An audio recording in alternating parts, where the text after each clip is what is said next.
to Storytime at Canalside, the virtual chapter. My name is Jamie Rackle, and I am the Director of Family Engagement and Professional Development with Epic. And I'm so excited that you guys are all here today, and I am going to act as your host because we have so much planned and we want to make sure everybody can join us and follow along. Before we get started, we definitely need to say thank you. We want to express our gratitude, which is a big fancy word for saying thank you to our partners. So thank you to M&T Bank, thank you to the Children's Foundation of Erie County, and thank you to the Bauer Foundation, because without their support, we wouldn't be able to be here. Just like last week, if you joined us last week, we're so excited you're back. And if you didn't, that's okay. You can go to epicforchildren.org with the help of an adult and check out our YouTube channel where you'll find last week's book, No Dragons for Tea. This week, we have a special guest. I'm going to tell you all about her in a minute. We will be reading the book, Who Will I Be? Because this week, we are celebrating How Can I Help? We want to talk about all of the helpers. And so we have helpers behind the scenes today. I have 3 helpers who are filming, Liz and Alexis and Julia, and we have helpers from the Buffalo Museum of Science, Miss Sarah Jane and Gabrielle are here. We have a helper from Keuka College who's going to help us move our bodies. And then we have more helpers who are on Facebook checking in with you. Miss Lori is taking care of you. And today, our special helper is Miss Jessica. Jessica works for Jericho Road's Vive shelter, and she specifically works with little kiddos from all over the world, including places like the Sudan and the Congo. And so she is going to be our reader. We are taking health and safety seriously, so I am going to spray down our microphone for Miss Jessica, and then she is going to clip it to herself and read us our story. But we are safe. Who Will I Be? By Abby Huntsman. Let's get started.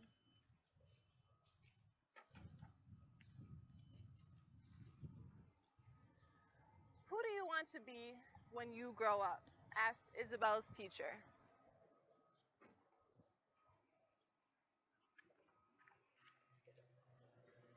Everyone around Isabel waved their hands in the air. They all had an answer. I want to be a businesswoman, a basketball player, an artist. How about you, Isabel? Miss Livingston asked. I don't know, she said, and that bothered her.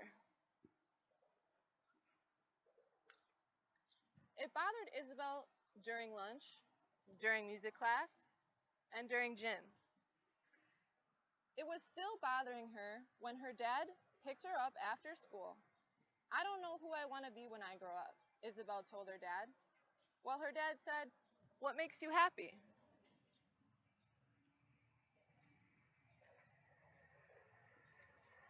Last week, I went to the pool with Kayla, Isabel said. That made me happy. And selling cookies at the charity bake sale was fun. Isabel thought of another thing.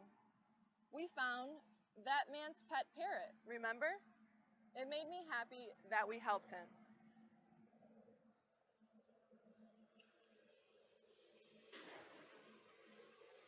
Maybe you want to be someone who helps people then, her dad suggested.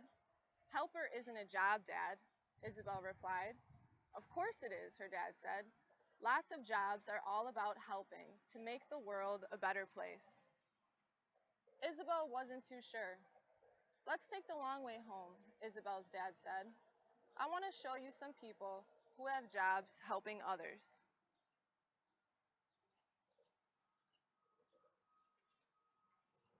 We'll start here at your school, Isabel's dad said. Who do you see? I see my teacher, said Isabel. I see the crossing guard. Your teacher helps you learn, and the crossing guard helps you stay safe, said Isabel's dad. Isabel had never thought of it that way.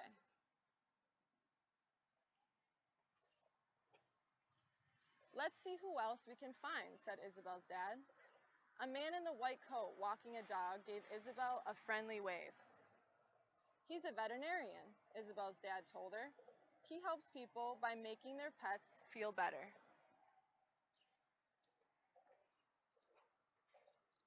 Some people help their town by joining the police force. or they help the whole country by joining the military, Isabel's dad told her. They help by keeping us safe, Isabel said. Isabel and her dad overheard the policeman asking an older woman, "May I walk you to the library, ma'am?"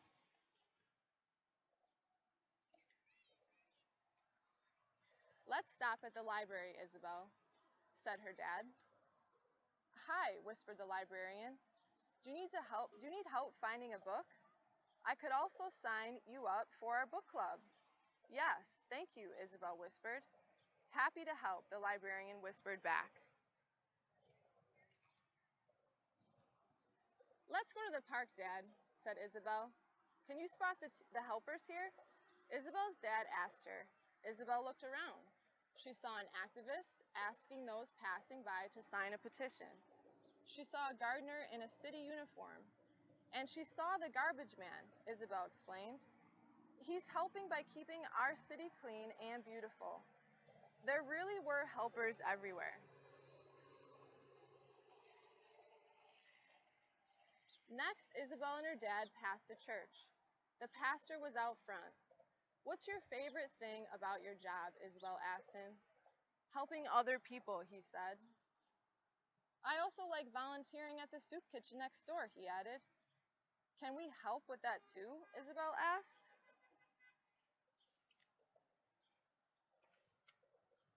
They worked at the soup kitchen until Isabel's dad phone buzzed. "Want to go meet Mom at her office?" Isabel's dad asked. On the way, a reporter was interviewing a fireman who rescued a kitten. "Journalists make sure we know what's happening," Isabel's dad said. "You should take that cat to a veterinarian in case it's hurt," Isabel told the fireman. "There's one right down the street."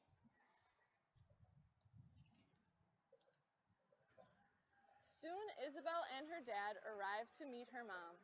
"Mom," Isabel yelled, and ran to hug her. Isabel's mom worked at the mayor's office. Because Isabel's mom was the mayor. "I'm learning all about service," Isabel said. "Do you help people?" "I do," her mom said. "My job is to help the people of this city by listening to them and passing laws to make their lives better."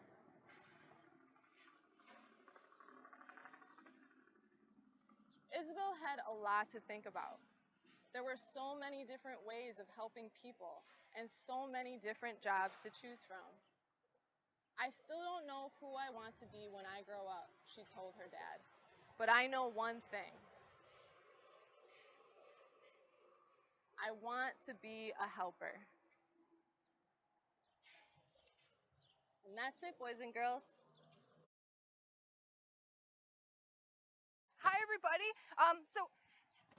Talking about helpers, some of the helpers that are really important, especially right now, to help us they're important all the time, but to help keep us safe and healthy, are people that are in medicine. So doctors and nurses.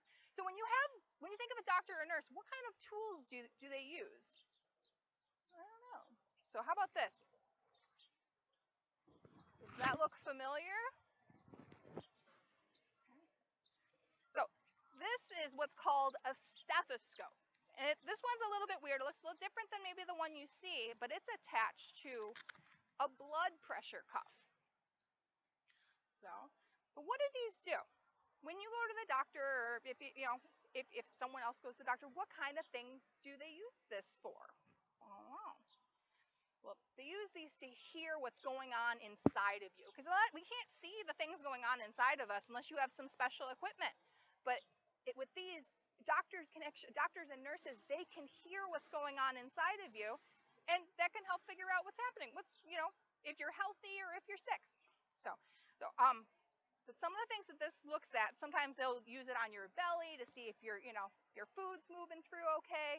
But a lot of times we think about it when they listen to your heart. Okay. Speaking of your heart, what does your heart look like? A lot of people think it looks like, like this shape. No. But I'm going to show you one. It's kind of weird. Well, actually, first off, everyone make a fist. If you make a fist, that's about how big your heart is. So my heart is about as big as my fist. So this one is a lot bigger than any fist, but this is a model of a heart. It doesn't really have that shape. It is really big, okay? But you can see it, this is kind of what it looks like. There's lots of, what hearts do, it's kind of spooky, it's kind of scary, because when you hurt yourself, sometimes you see blood, but that blood is important. It keeps us moving. And this heart, your heart helps move that blood around your body. So with all these tubes and everything, just squish, squish, squish. So doctors use these stethoscopes to kind of listen to your heart and see how it's doing. But so we're going to actually make kind of our own stethoscopes. You could do it at home. There's two ways we can do it. I have actually a little bit more than two. But one is more of like a pretend way. It looks more like a stethoscope. And the other one works more like a stethoscope. It's kind of weird. So here's the first one. Ta-da! See where I'm getting? See where this is going? Oh, there it goes. See where it's going? Look at that. I'll show you how to make this. So all you need is kind of like a headband, kind of like what I'm wearing, a headband, some string or ribbon or rope, whatever works, and just some pieces of paper. You can use paper, you can use foam, just anything. Okay. So what I do, I take a piece of string, and however it works, just tie it onto kind of like the bottom of this. So I'm going to do a weird fancy knot. Oh, that's quick. Just for quick. But you can tie it on however you want, or you can tape it. Okay. And then at the end, just take those two pieces and you're just going to tape them right on. Kind of like make a sandwich at the end and just tape it together. Okay. So that's kind of like if you want to pretend to be, to maybe hear someone's heart. If you want to, play doctor and stuff like that, and you can go around and pretend to hear someone's heartbeat. You won't be able to hear it though. But let me show you a way that we can. This one's a little bit weird. I have a couple ways to do this one. It's got some weird materials, but I've got this tubing. Okay. And here, let me show you this. And this is a funnel. So with a funnel, you put it in something, and then when you pour things into it, it comes out. But what I've done is I've found a funnel that pretty much fits nicely into this tube, and I just push it in. If you can't find one that matches really well, if you just get it close enough and then tape it real good, that's all you got to do. Just tape it up. Okay. And on this end, I did something a little bit different. You don't have to do this. It works without this, but it kind of makes it a little bit more authentic. We're like closer to what a real stethoscope does. Okay. So I took a balloon and I kind of cut the top off. You see that? It's kind of chop that off. And then I taped it to the top so it's nice and flat. So actually, yeah, so you may have, pretend you've gone running. You ran around a whole lot. What does your heart feel like? You hear it go boom, boom, boom, boom, boom.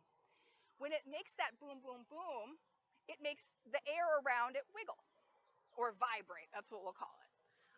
So what this does is it traps that wiggle so you can hear it. So what you do, I wouldn't put it on yourself. Try it with somebody else, but you put one on your heart and you listen through the other side, which is kind of fun. I'm actually really surprised that this works as well as it does. This version works really well. But if you don't have these supplies, I do have another option. If you have it's not toilet paper, it's paper towel tube, and you can take some cups. On this side, I cut the bottom off and just kind of put them in there. So you can kind of see right through it. It's kind of weird for me to do that right now. But then when you put it kind of on someone's kind of chest, you should be able to hear a little bit of their heart. If you can't, that's possibly because you don't know what to look for. So maybe have that person, do some jumping jacks to get their heart moving real fast, and then you can hear it a little bit better. Okay. All right. But yeah, no, it's kind of cool because doctors they help us and they keep us safe and healthy and everything like that. But they also have these really cool tools that let us know a little bit more about ourselves. So, but thanks everybody. Appreciate you all. And do some science. It's fun. Thank you so much, guys. And you know what, Miss Sarah Jane, you did not talk about how scientists are helpers, right? Doctors help us, nurses help us, but there are so many people at the Buffalo Museum of Science that help us too. right? You have folks that help people find their ways to different exhibits. You have folks who are here and around taking care of all of the things when we had to be safe, right? We talked last week about the germ vacation. We shut everything down, we stayed safe at home, and we took a vacation from the germs. But people still had to make sure that the museum was safe. So we have people who clean, do lots of great things. All right. Hi, guys. Good thing Sarah Jane was just talking about getting our hearts pumping, because that's what we're going to do right now. Kind of similar to last week if you're reviewing again. We're just going to start off with a light warm-up, and then I'll let you guys know like link it to some of the helpers that we were talking about in your book that you guys were reading earlier, but I'll let you guys know when that happens. So first we're going to start off with jogging in place for 10 seconds. Just like you'd be running around playing tag with your friends, we're going to do that, but we're not going to move anywhere. We're just going to stay right in place. So we're going to do that for 10 seconds. All right, you guys can count along with me. 1, 2, 3, 4, 5, 6, 7, 8, 9, 10. All right, good job, guys. That was a good warm-up. Now we're going to link it to one of the helpers that you guys are reading about in a book. We're going to kind of be similar to a crossing guard that you guys would see helping you cross the street to go to school, or just any street in your neighborhood. Just like crossing guards would point which way you guys are allowed to go, we're going to do that, but just with arm circles instead. All right, we're going to do 10 of those, and we're going to do both sides at the same time. So you guys can count along with me. We're going to go 1, 2, 3, 4, 5, 6, 7, 8, 9, 10. All right, great job, guys. Just like that. Like I said, it was just like the crossing guards that you guys would see helping you guys out stay safe crossing the road. The next one, not really linked to a helper, but still good to get your body moving. We're going to do I like to call it kicking the ball. You're going to kick your leg out just like you would when you're kicking a soccer ball at home. We're going to do 5 on each side, which will equal 10, so we'll do 10 again. All right, you guys can count along with me. We're going to go 1, 2, 3, 4, 5. All right, great job. And we're going to do the other side. Same thing, 5 on that side as well. 1, 2, 3, 4, 5. See, that was pretty easy, not too bad. Kind of just like kicking a ball like you would while you're playing soccer or anything else like that with your friends. The next one we're going to do is just like the firefighter that you saw in your book earlier, saving that kitten from the tree. We're just going to reach up like we're grabbing the kitten, and then we're going to squat down to put it back on the ground safely. All right, just like the firefighter did. All right, we're going to do 10 of those as well. So we're going to reach up and grab the kitten, squat down, and place it on the ground. Ready? Reach up, take the kitten, put it on the ground. That was 2. Take the kitten out of the tree, put it back on the ground. And this is number 4. And we'll go to number 5. Take the kitten, place it on the ground safely. This was 6. Go to 7, 8, 9, and last one, take the kitten out of the tree and put it on the ground. All right. So that was just like the firefighter did in your book, saving that kitten from the tree. Pretty easy, maybe a little bit different than the firefighter would be doing it. But then for our last exercise, we're going to be doing star jumps, or you might know them as jumping jacks. We're going to do 10 of those again. Keep the number nice and consistent for you guys. You guys can go ahead and count along with me. You can do them as fast and as slow as you'd like to. 1, 2, 3, 4, 5, 6, 7, 8, 9, 10. All right, and that was our last movement for the day, and I hope you guys have a great and safe day. I'm going to pass this along. Perfect. I'll spritz while you're unhooking.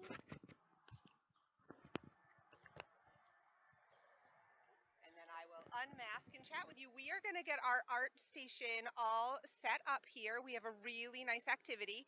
One of the things we haven't really talked about yet is that all of these activities, reading and listening to the story, doing our STEM activity, doing our art activity, all of those things are really, really fun, but they also help us develop literacy skills. They help us put on our listening ears and pay attention. They help us critically think. That's a really big word, but it's a big word for problem solve, right? Doing science experiments helps us problem solve in life.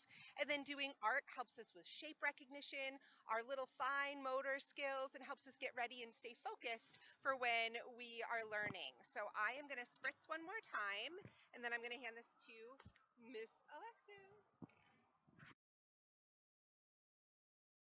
Now I'm going to have you create something a little bit different. We are going to create a cardboard camera so that you can go around your neighborhood and help capture pictures of the helpers in your neighborhood. What kind of helpers do you guys have? Who do you think about when you think of helpers in your community? Maybe the garbage man or the mail delivery guy? You're right.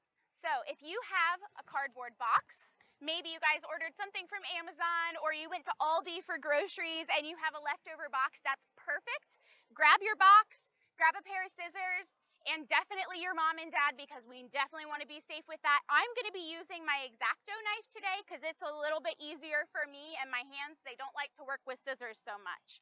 So I start with my one-sided piece of cardboard and I'm going to cut 9.5 inches. So I'm going to mark here and I'm going to mark at 9.5 and I'm going to make one long line.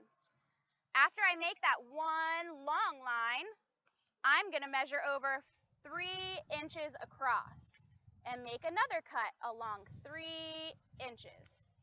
Now it looks a little bit like an L, and we need to make it look like a rectangle. So we're going to do 3 inches at the top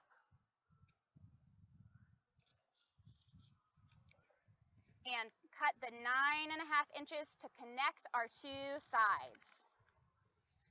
Once you've cut that out, it should look a little bit like this.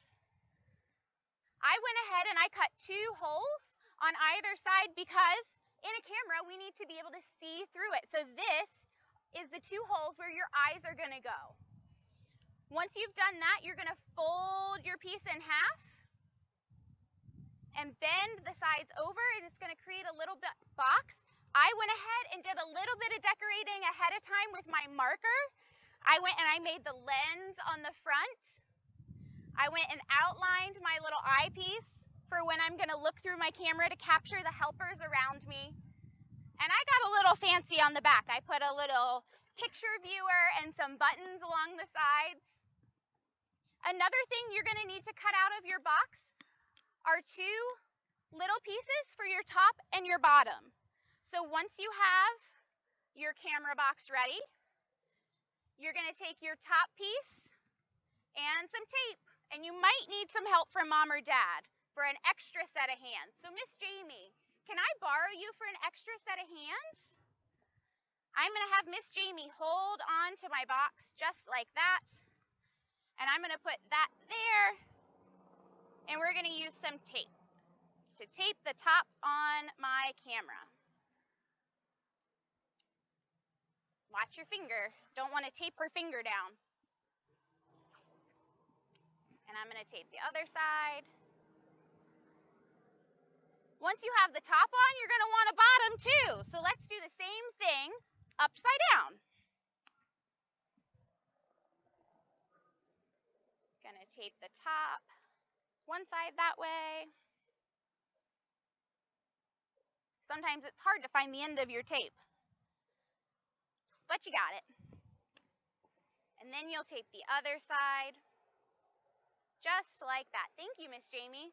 So by now you should have your long rectangle cut out, your top and your bottom. You're going to tape that all together.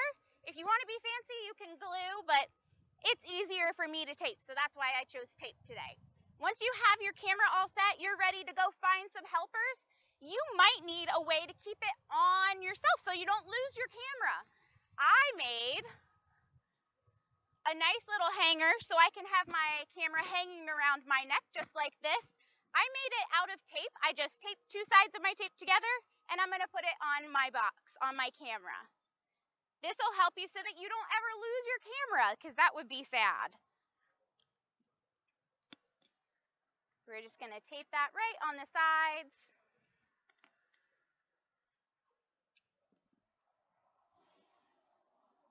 Just like that. Now I have a lens. I have what's called a viewfinder to go and see all my helpers. On the back, I can pretend to look at the picture I just took and maybe zoom in with my buttons. I'm gonna put this around my neck, whoop, maybe. And I'm ready to go. I'm never gonna lose this camera. I'm so ready to go find my helpers. All right, that is all that I have for you guys today. I hope you enjoyed. I hope you make your own wonderful cardboard cameras, and I'm ready for Miss Jamie to pull our winner for today. Let's see who is gonna win our literacy pack for today. Here you go, Miss Jamie. All right, friends. It looks like I have Marina Carlucci Goody, I think might be who we have for today. She's been joining us on Facebook. So thank you. Oh, my mask fell down. I have little sloths on my mask. I don't know if anybody noticed. They're super cute. I hope, what kind of things do you have on your masks? I see people with daisies on their mask. I see people with jungle themes on their mask. I have sloths on their mask. I know a mask isn't a person, but it helps us. It helps us stay safe and healthy. So we want to give a little shout out to our masks too. So thank you so much for joining us for Storytime at Canalside, the virtual chapter. Again, we will be in contact with Miss Marina to give her her literacy pack this week. And we again thank M&T Bank, the Children's Foundation, and the Bauer Foundation. We also are super grateful to the Buffalo Museum of Science, Miss Sarah Jane, for being here every week. And I can't wait for you to share all of the helpers that you find in your neighborhood. Have a great week, everyone. We'll see you next week, 11 o'clock on Wednesday. And you can always find our videos on our YouTube channel at epicforchildren.org.